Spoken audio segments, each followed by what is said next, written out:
We will begin the press conference by Foreign Minister Kamikawa. Please go ahead, Minister. I have two items to report at the top. First of all, at today's cabinet meeting, I made a comment regarding the publication of the White Paper on Development Cooperation 2023. The Ministry of Foreign Affairs publishes the White Paper on Development Cooperation every year that covers the track record of cooperation in development and policies by theme and region. In this latest version, revision of the Development Cooperation Charter, as well as discussions on development at the G7 Hiroshima Summit and its outcomes and results of Japan's development cooperation by Japan and policies by theme and by region are introduced. ODA is one of the most important tools of foreign policy, but is funded by public money, and therefore it would not be possible to implement ODA without the understanding and cooperation of the general public. We truly hope that this version of the White Paper will contribute to spurring further understandings amongst the people of Japan regarding the government's ODA-related activities. This year marks the 70th anniversary of international cooperation. The history of Japan contributing to the development of many developing countries through ODA has led to more trust towards Japan and our own growth as well. We will continue to pursue ODA policy that contributes to the resolution of challenges faced by developing countries and at the global level, and at the same time contributes to peace and stability of our nation and people and to the prosperity of Japan.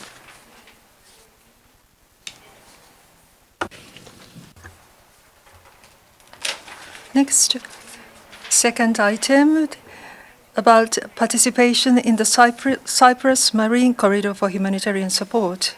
At the moment, the improvement of the critical humanitarian situation in Gaza is the priority. Japan have newly decided $32 million emergency grant cooperation through WFP, WHO, and UNICEF, inclusive of which various humanitarian support have been conducted by Japan.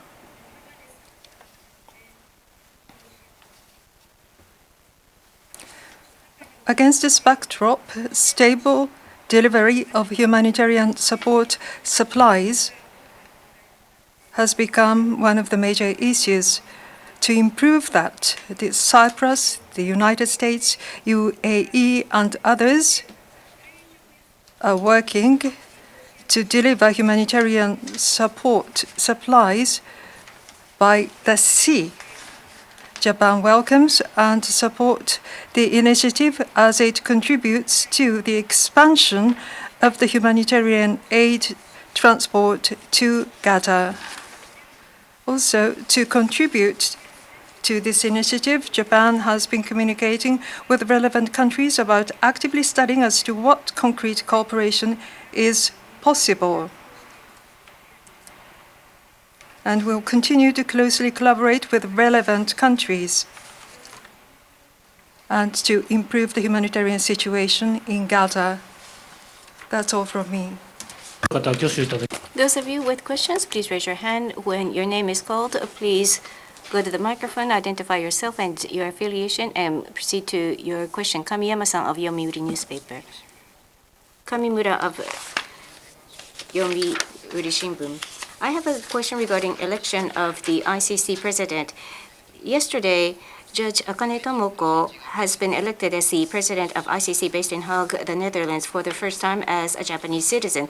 You visited ICC in January. What's your take? And at the same time, this is a Japanese woman that has been appointed the president. So from the perspective of WPS, which is one of your most important agenda items, what are your hopes? First of all, on March the 11th, at the International Criminal Court based in Hague, the Netherlands, election for president was held. And Judge Akane Tomoko of ICC was elected as the president for the first time as a Japanese citizen. We very much welcome this outcome. This election is the demonstration of respect and high acclaim towards Judge Akane and has extremely heavy weight. We truly hope for further activities by Judge Akane as the president of the ICC. I actually visited the ICC in January of this year and have communicated to the ICC Japan's continued support regarding the roles played by ICC for securing rule of law and human dignity. The Japanese government will continue to support the role of the ICC under President Akane as well. And further, as a part of Japan's support towards ICC, through the TFB that has been established by the ICC, Trust Fund for Victims, we are offering support to the victims of sexual violence under conflict. Regarding assistance towards victims of sexual violence, as you are well aware, this is one of the most important agenda items of WPS, which is a priority policy for myself personally. It is very significant that a Japanese woman, Judge Akane, has been elected president, and we are looking forward to continuing our partnership with ICC by tapping on the perspective of WPS as well. Next question, please. 共同通信桂田さん。共同通信桂田。UNRWA fund contribution to the organization. Canada and Sweden announced the resumption. As the government of Japan, what is your approach to resume that contribution? How do you wish to determine whether you're going to start the resume the contribution to UNRWA? We are concerned about those suspicions concerning UNRWA staff. On the other hand, in Gaza and also the Western Bank, in Jordan, and in peripheral countries, there are Palestinian refugees. In supporting such refugees, UNRWA has been playing an indispensable role, which is a fact, so that UNRWA can restore the trust and to play their original role, including the governance strengthening. We have been urging them to take appropriate action. As for resumption of the making contribution to UNRWA, I cannot answer with any preconceived notion. That at the moment, a survey by the United Nations, and also there has been progress by the third party.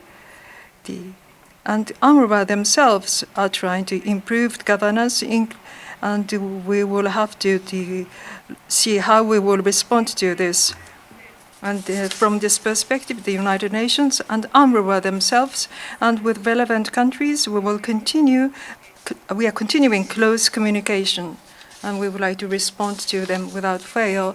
At the moment, the urgent issue is to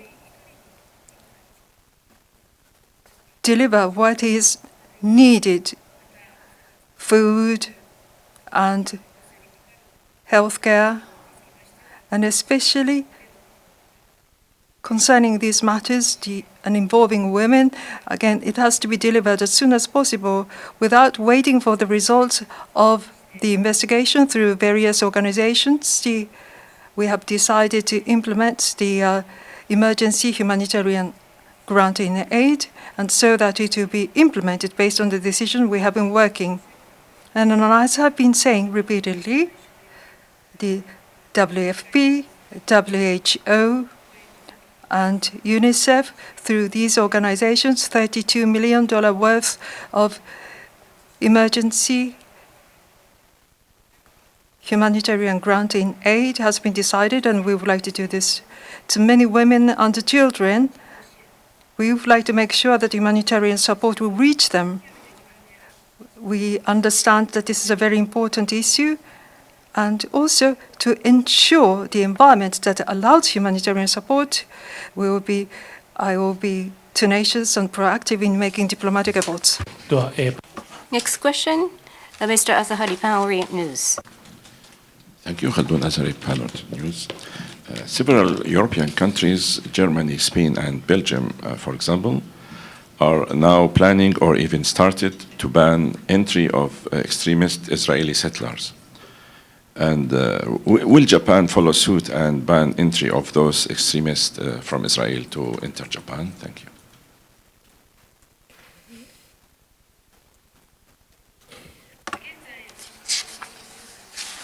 We are aware that several European countries and the United States have announced bans against entry by some Israeli settlers. Japan is deeply concerned over violence by settlers in the West Bank.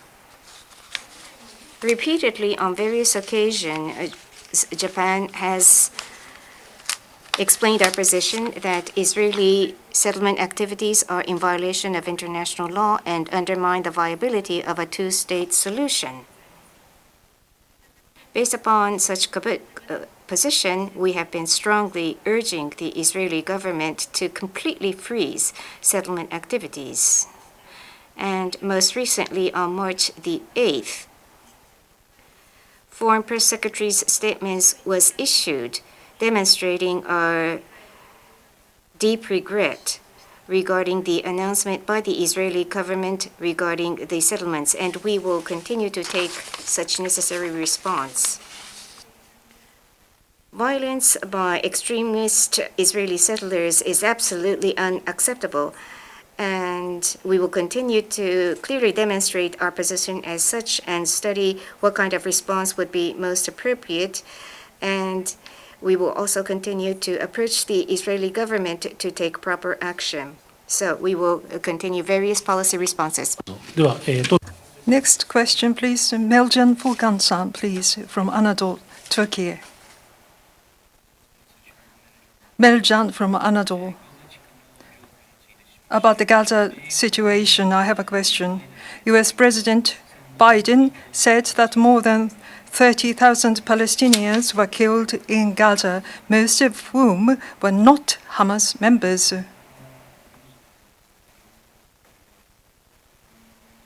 So, and that Rafah is a red line that should not be crossed. The US President, his statement is like a confession, I think, to Israel. As I look at Japan, directly and indirectly, you have not asked for called for ceasefire. As the government of Japan, how do you intend to actually respond to this? Since it happened, the release of the hostages, and also regarding the humanitarian situation in Gaza, the improvement of that situation as soon as possible, and ensuring the environment that allows humanitarian support to that end, those are very important. That has been our consistent approach. That said, to ensure the environment that allows humanitarian support, the realizations, the expeditious realization of a humanitarian ceasefire that leads to the release of the hostages, and we also expect to see the sustainable ceasefire. And to the direct parties in Israel, we have been demanding them to take actions from humanitarian support for immediate release of the hostages, in improvement of humanitarian situation, and early calming of the situation. I'll be tenacious and proactive in making diplomatic efforts. Next question. IWJ, please. Thank you. Hamamoto of IWJ. Thank you for this opportunity. I have a question on Israeli-Palestinian situation. The Ramadan has begun, but the attack against Gaza has become ever more intense. Yesterday, there was a report that 25 have died from hunger, and they described this as artificial famine or starvation genocide. The Japanese government has clearly stated that it's of the position not to engage in genocide or involved in genocide. So are you thinking about recalling the Israeli ambassador to Japan, or freezing the investment agreement between Japan and Israel, or resumption of contribution to UNRWA? It is the position of Japan that all acts must be in compliance with international law, including international humanitarian law. In the midst of difficulty to capture all of the facts, we refrain from making any conclusive assessment, including legal assessment regarding activities taken by the Israeli forces, but we are aware that the number of civilian casualties is increasing and that the humanitarian situation on the ground is extremely harsh. So we are in a situation where the actual actors need to explain more thoroughly, and that is a true fact.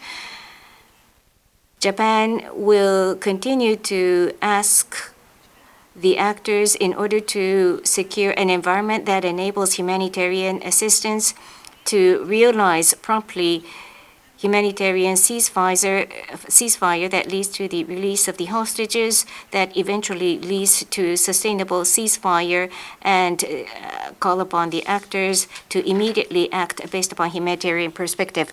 Thank you. Are there any other questions? If not, this will be the end of the press conference. Thank you.